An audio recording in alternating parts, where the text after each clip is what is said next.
오늘 우리 결합된 말씀은 신약성경 요한복음 13장 16절부터 20절까지 말씀입니다. 요한복음 13장 16절부터 20절까지 말씀 봉독해 드리겠습니다. 내가 진실로 진실로 너희에게 이르노니 종이 주인보다 크지 못하고 보냄을 받은 자가 보낸 자보다 크지 못하니 너희가 이것을 알고 행하면 복이 있으리라. 내가 너희 모두를 가리켜 말하는 것이 아니니라. 나는 내가 택한 자들이 누구인지 알미라. 그러나 내 떡을 먹는 자가 내게 발꿈치를 들었다 한 성경을 응하게 하려는 것이니라. 지금부터 일이 일어나기 전에 미리 너희에게 일러두면 일이 일어날 때에 내가 그인 줄 너희가 믿게 하려 함이로라. 내가 진실로 진실로 너희에게 이르노니 내가 보낸 자를 영접하는 자는 나를 영접하는 것이요 나를 영접하는 자는 나를 보낸 이를 영접하는 것이니라. 아멘. 하나님 아버지, 인간의 독립적으로 존재하시지만 인간을 향해 하신 말씀 앞에 다시 불러주신 은혜를 감사합니다. 말씀을 듣고 이해하여 우리 안에 조성된 하나님의 경이로운 질서를 순종으로 따라갈 수 있게 해주십시오. 말씀을 통해 하나님의 마음이 무엇이며 말씀에 따른 성도의 의무가 무엇인지 분별케 해주십시오. 하나님의 영광에 합하지 않은 말씀으로 하나님을 모독하는 행위가 되지 않게 해주십시오. 하나님을 하나님의 자리에, 인간을 인간의 자리에 머물게 하는 말씀이게 해주십시오. 다른 피조물과는 달리 사고의 능력을 선물 받은 우리입니다. 이 선물 안에서 하나님의 합리성과 질서를 바르게 인식할 수 있게 해주십시오. 거짓 예배와 거짓 찬송이 아니라 신앙하는 자로서의 참된 예배가 우리 가운데 있게 해주시옵기를 바라올 때에 우리 주 예수 그리스도 이름으로 기도하옵나이다. 아멘. 세상을 사는 모든 사람들에게 당신의 최고의 소원이 무엇이냐 그렇게 묻는다면 모양과 형식은 달라도 가장 높은 비율을 차지하는 대답은 아마도 행복일 것입니다. 물론 이 사실을 사람마다 다른 차원으로 대답할 수 있습니다. 어떤 사람은 부유해지기를 바란다 그렇게 말할 것이고, 또 어떤 사람은 유명해지고 싶다, 또 어떤 사람은 사랑받으면 내가 행복해질 것 같다 그렇게 말할 것입니다. 그런 모든 대답들 밑에 깔려있는 소원을 한마디로 표현하면 행복입니다. 그런데 모든 사람들이 그토록 소원하는 행복이 쉽게 얻어지지 않습니다. 왜 그런가 하면 모든 인간에게는 행복을 추구할 행복 추구권은 있지만 행복을 보장받거나 쟁취하기는 쉽지 않기 때문에 그렇습니다. 각 사람이 추구하는 행복의 기준은 사람마다 다르죠. 어떤 사람은 1억만 있으면 행복하겠다 그렇게 말하고, 또 어떤 사람은 5억만 있으면 더 행복해질 것 같다 그렇게 말합니다. 그러나 자신이 추구하던 금액이 수중에 들어왔다고 하더라도 대부분의 경우 그 행복이 그 사람을 비켜갑니다. 왜 그럴까요? 행복은 세상적이고 물질적 목표의 성취를 통해 오는 것이 아니기 때문에 그렇습니다.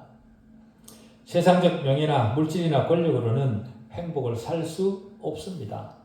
그렇기 때문에 세상적으로 성공한 사람 중에도 자살을 하는 사람들이 있죠.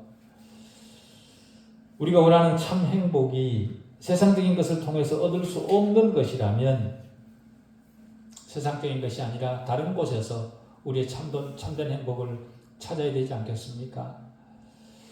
다시 말해 인간의 참된 행복이라는 것이 세상적 차원에서 얻어질 수 있는 것이 아니라면 우리는 영적인 곳으로 우리 시선을 돌려야 되지 않겠는가라는 겁니다.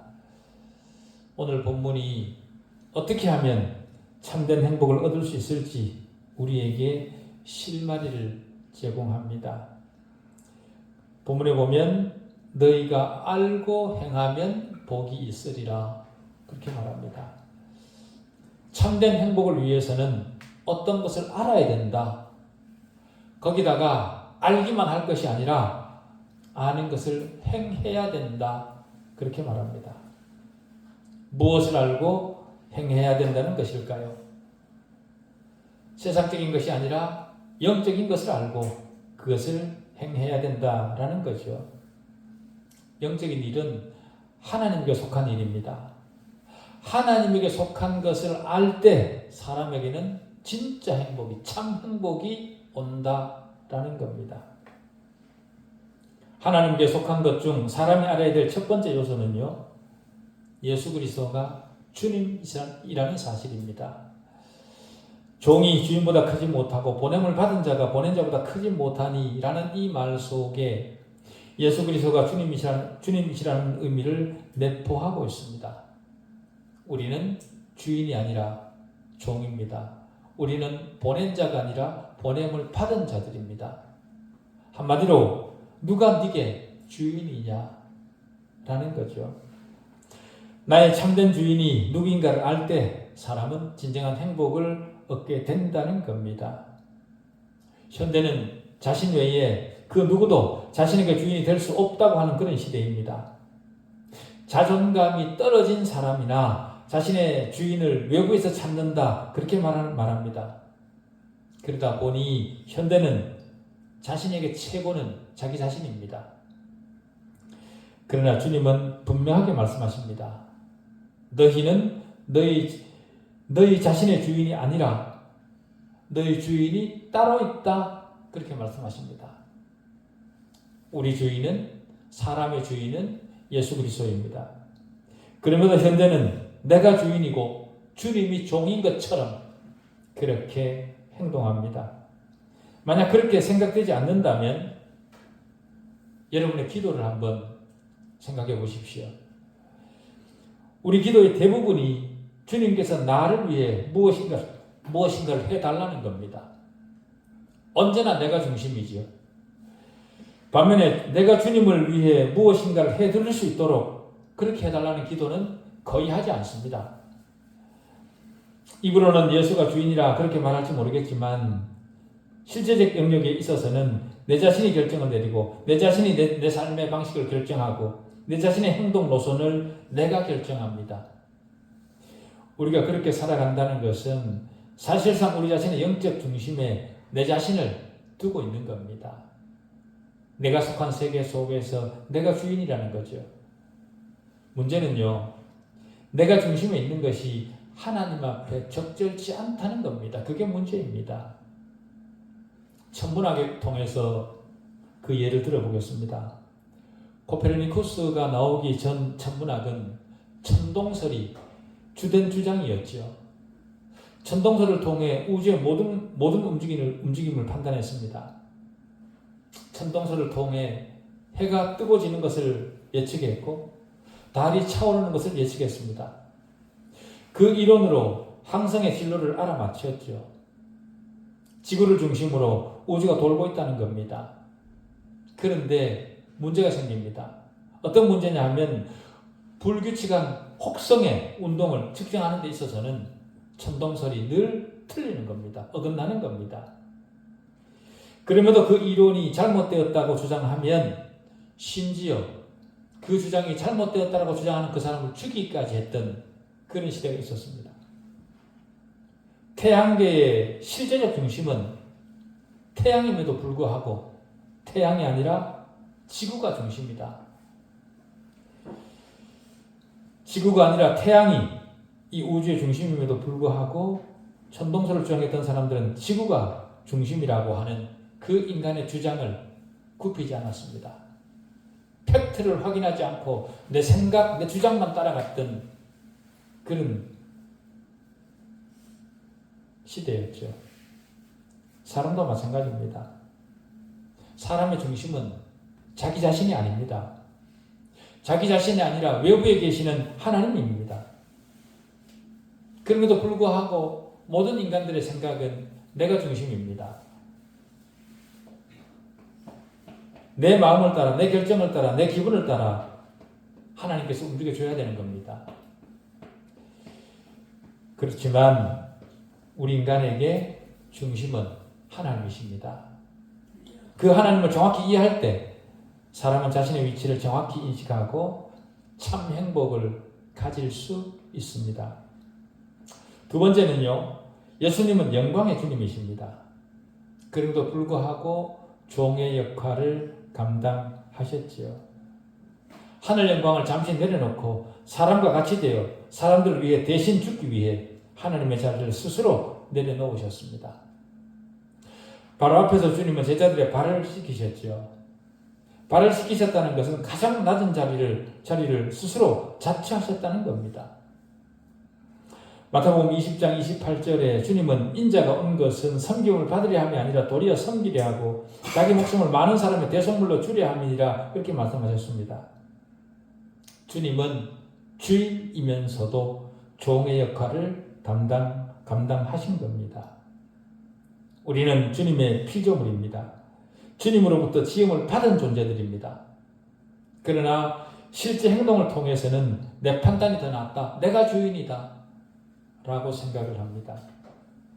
주님 없이도 얼마든지 모든 일을 할 수 있다.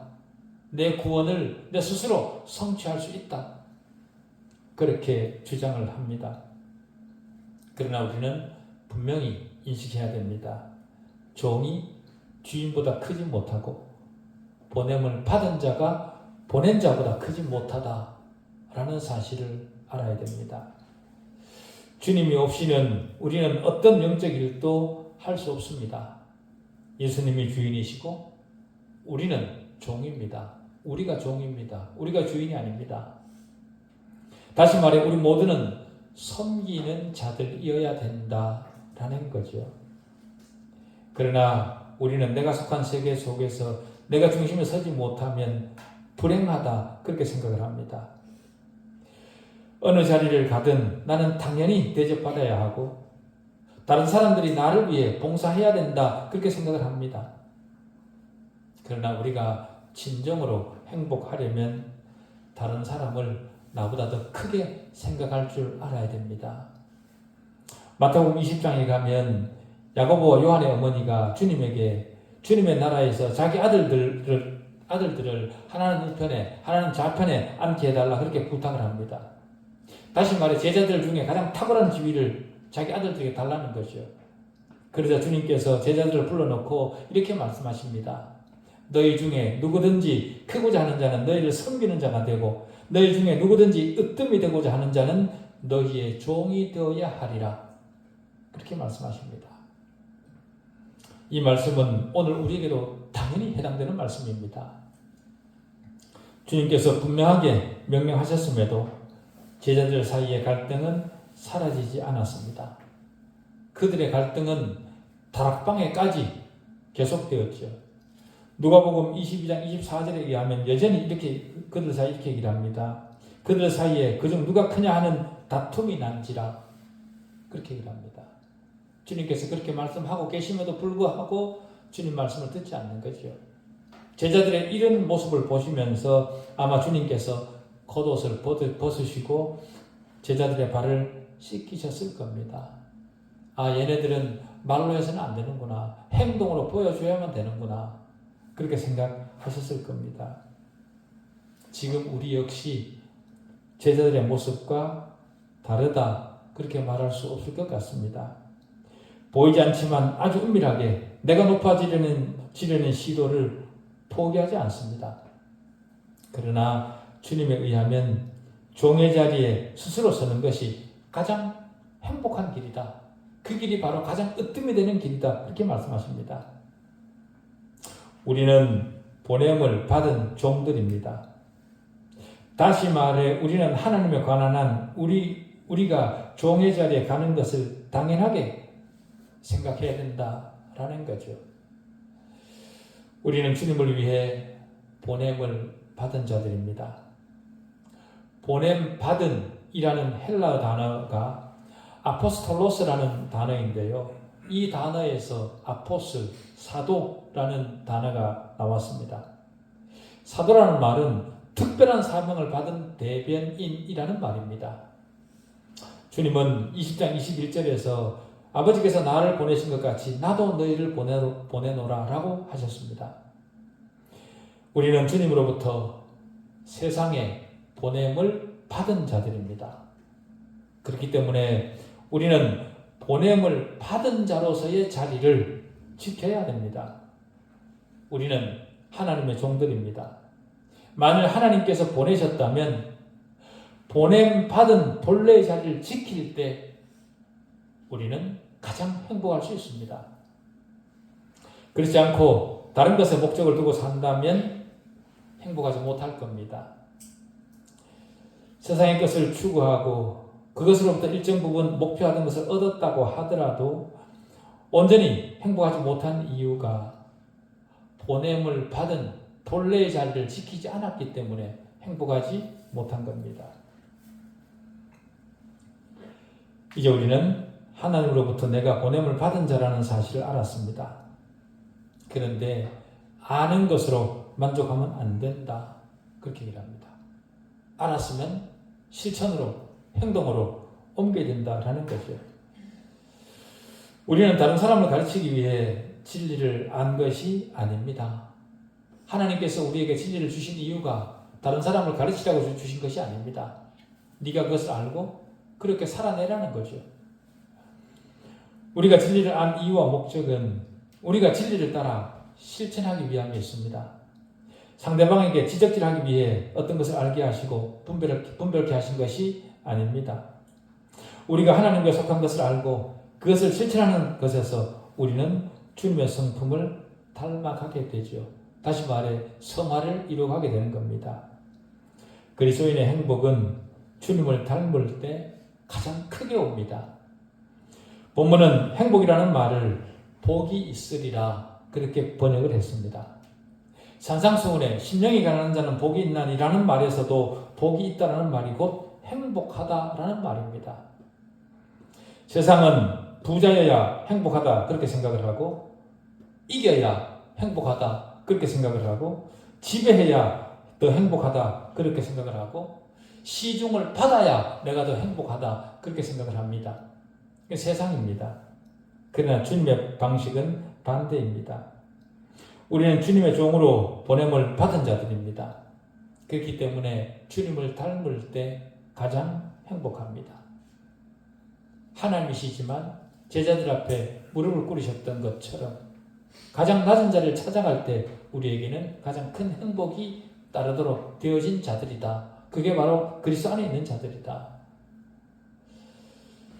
그 사실을 말씀하시고 이제 18절부터 20절에 걸쳐서 예언을 하십니다. 이 세 구절을 구분해 보면은요, 첫 번째는 예언 자체가 들어있고, 두 번째는 예언이 주어진 이유가 있고, 세 번째는 그 예언을 듣는 자들이 예언을 통해 낙담하지 않도록 용기를 주는 내용으로 구성되어 있습니다. 앞에서도 베드로에게 주님이 너희가 깨끗하다 그렇게 말씀하신 뒤에 다는 아니라 깨끗하다라고 말씀하신 그것을 하시고 난 뒤에 그 말씀을 거두어 드린 적이 있습니다. 황급히 부인하신 적이 있죠. 그런데 여기서도 동일한 말씀을 하십니다. 말씀을 하시고 뭐라고 말씀하시냐면 내가 너희 모두를 가리켜 말하는 것이 아니니라. 나는 내가 택한 자들이 누구인지 알미라. 그러나 내 떡을 먹는 자가 내게 발꿈치를 들었다는 성경을 응하게 하려 하는 것이니라. 그래 말합니다.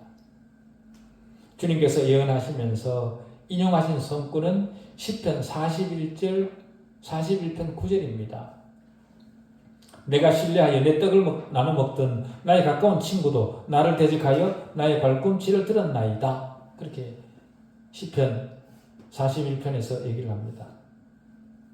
이 이야기를 한 다윗이 누구를 지칭했는지는 전혀 언급되지 않습니다. 그렇지만 가장 우리가 그럴듯하게 추측을 해봤을 때 그 대상이 아마도 아히도벨이 아니었겠는가 그렇게 우리는 짐작할 수 있습니다. 아히도벨은요 다윗의 가장 신실한 참모였습니다. 다윗이 가장 신뢰하던 신복이었습니다. 그런데 다윗의 아들 압살롬이 아버지를 반역해서 모반을 일으킵니다. 그럴 때 이 아히도벨이 자기의 어른이었던 다윗을 섬기는 것이 아니라 압살롬의 편에 가담을 했습니다. 사무엘하 15장부터 17장에 가면 그 기록이 있는데요. 다윗은 알지도 못하는 사이에 아들 압살롬의 반역을 맞이하게 되었고 죽지 않으려니까 아들이 반역을 했는 그 자리를 피해서 도망을 갈 수밖에 없었습니다. 그런데 도망을 가고 난 뒤에 늦게 알고 보니까 자신의 신복이었던 모략가 아히도벨이 자기 아들 편이 되어 있는 겁니다. 얼마나 비참했겠습니까? 그래서 상심을 한 다윗이 하나님에게 이렇게 기도를 합니다. 아히도벨은 모략가 아닙니까? 그래서 아히도벨의 모략이 어리석게 해 주십시오. 그렇게 기도를 합니다. 아히도벨의 모략이 지혜롭게 나왔습니다. 자기 압살롬에게. 그렇지만 하나님은 그의 모략이 무시당하도록 압살롬의 마음을 움직이셨습니다. 그러자 아히도벨은 자기가 변절해서 섬겼던 압살롬으로부터 무시를 당하자 이 압살롬은 짐을 싸서 나귀에 싣고 고향으로 돌아가 집을 정리하고 스스로 목매어 자결을 합니다. 아히도벨이 자결한 것을 통해서 주님이 시편 41편을 인용한 것이구나 라고 우리가 알 수 있습니다. 왜 그런가 하면 주님의 제자 가룟 유다도 돌아가서 자결했기 때문에 그렇습니다. 두 사람이 같이 배신했다는 사실이 중요한 것이 아니라 주님의 부르심을 입은 사람이 배신을 했다는 사실이 중요합니다. 아히도벨이 다윗의 식탁에서 같이 먹었던 것처럼 유다도 주님의 식탁에서 같이 먹었습니다. 요즘도 그렇지만 당시 유대에서 같이 먹는다는 것은요, 깊은 신뢰를 나타냅니다. 주님과 3년을 같이 지내면서 함께 먹고 마신 사람이 배반할 것을 주님은 미리 예언하셨습니다. 현대도 마찬가지입니다. 지금은 교회에 나와 자리에 앉아 있지만 하나님의 자녀가 아닌 사람은 언제나 돌아설 수 있습니다.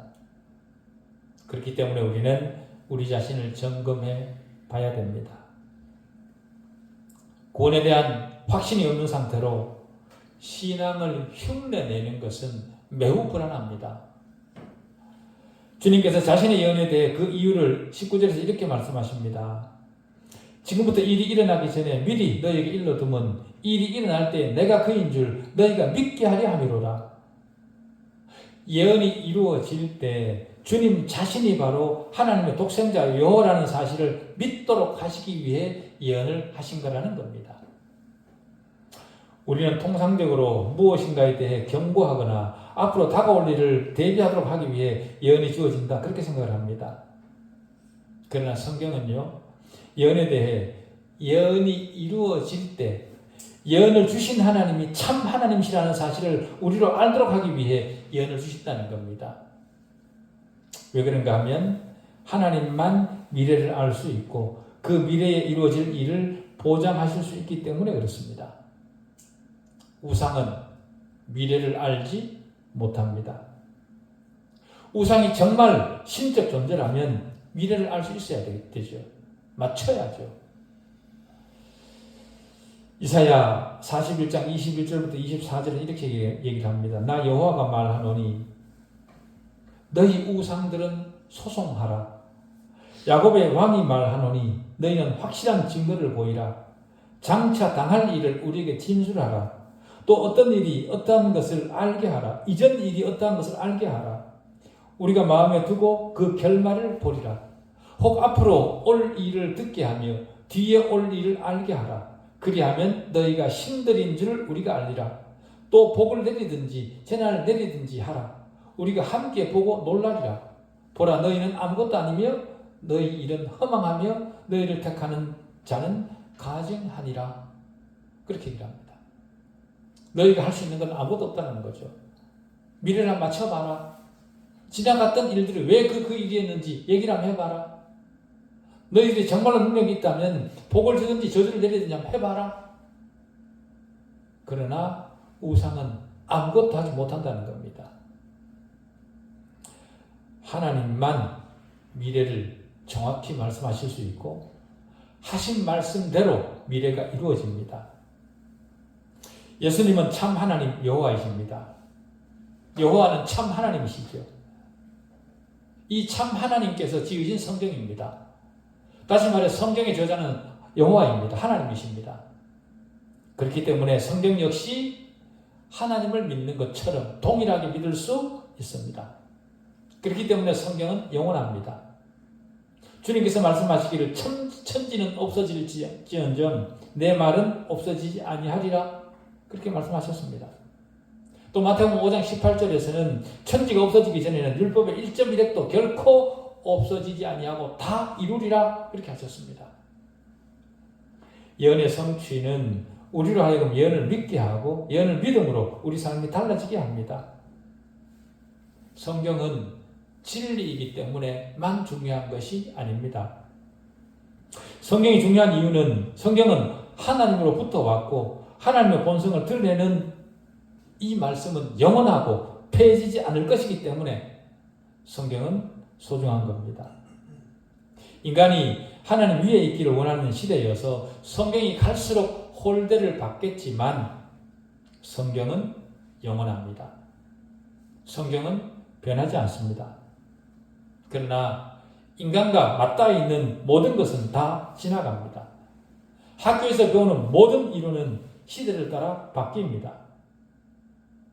사람으로부터 비롯된 모든 것은 다 변합니다. 그러나 성경은 변하지 않습니다. 영구합니다. 만약 성경이 바뀐다면 그것은 인간이 성경을 왜곡할 때뿐입니다. 성경은 절대적 진리입니다. 절대적 진리이기 때문에 자녀들에게 남겨줄 가치가 있죠. 부모들은 돈을 남겨주면 자녀에게 가장 좋을 것이라 그렇게 생각할 수 있지만 돈은 하루아침에 사라질 수도 있습니다. 살면서 경험하지 않았습니까? 그러나 성경을 전달받은 자녀는요, 하나님 품 안에서 영원히 안전합니다. 이제 본문 마지막 구절을 봐야 되겠습니다. 20절입니다. 내가 진실로 진실로 너에게 이르노니 내가 보낸 자를 영접하는 자는 나를 영접하는 것이요 나를 영접하는 자는 나를 보내신 이를 영접하는 것이니라. 이것은 격려의 말씀입니다. 이 구절을 처음 읽으면요 앞에 나온 구절과 무슨 상관이 있나 그런 생각이 들기도 합니다. 그렇지만 조금만 더 깊이 생각을 해보면 앞구절과 연관이 있다는 사실을 발견할 수 있습니다. 앞에서 주님은 제자들에게 발을 씻겨주심으로 그들에게 보여주신 본을 따라오고 그래서 그들로 하여금 용기를 얻도록 만들었습니다.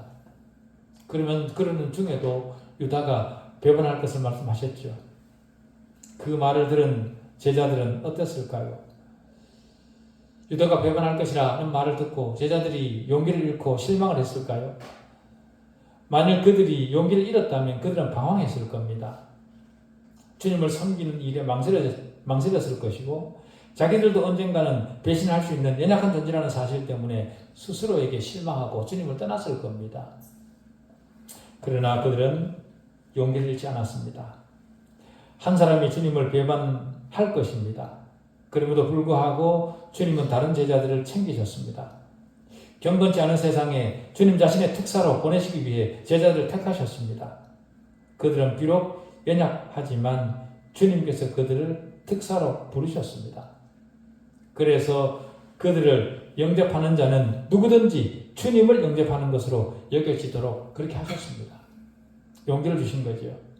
그들을 통해 주님을 영접하는 자는 누구든지 하나님을 영접하는 자로 여겨지도록 그렇게 하셨습니다. 주님은 그들에게 그런 확신을 심어주신 겁니다. 주님 자신과 하나님과의 관계를 제자들에게 분명하게 확인시켜 주심으로 제자들을 안심시키셨습니다. 이 사실은 당시 제자들에게만 해당되는 것이 아니라 지금 우리에게도 그대로 적용되는 사실입니다. 적용될 뿐만 아니라 우리에게도 큰 격려가 되죠. 누군가의 전도를 통해 내가 그 전도를 통해 그 복음을 믿게 된다면 그것은 곧 그리스도를 믿게 되는 것이다. 그리스도인의 삶 속에는 우리가 살아보면서 느꼈던 것들이지만 그리스도인들의 삶 속에는 좌절되는 부분들이 많이 있습니다. 교회 안에서도 주님을 배신하고 돌아서는 일들이 너무 많이 있죠. 심지어 신학교 선생을 하던 사람 중에도 시간이 지나서 하나님을 부인하고 신은 없다 그렇게 말하는 자들도 있습니다. 그러나 주님은 말씀하십니다. 나는 인간이 본래 그렇다는 그런 존재라는 것을 안다. 그것이 새로운 일이 아니다. 언제나 그랬다. 그럼에도 불구하고 모든 배반 속에서도 나는 내 제자가 있다는 것을 안다. 나는 그들을 통해 내 복음을 전할 것이고 그들은 나로 인해 세상에 줄 수 없는 복을 받을 것이다. 주님은 그렇게 말씀하십니다. 주님 말씀을 견고히 붙들고 세상이 우리에게 무슨 말을 하든 주님 말씀만 나를 구원한다는 사실을 흔들림 없이 믿으면 주님은 나에게 영원한 하나님으로 계실 겁니다.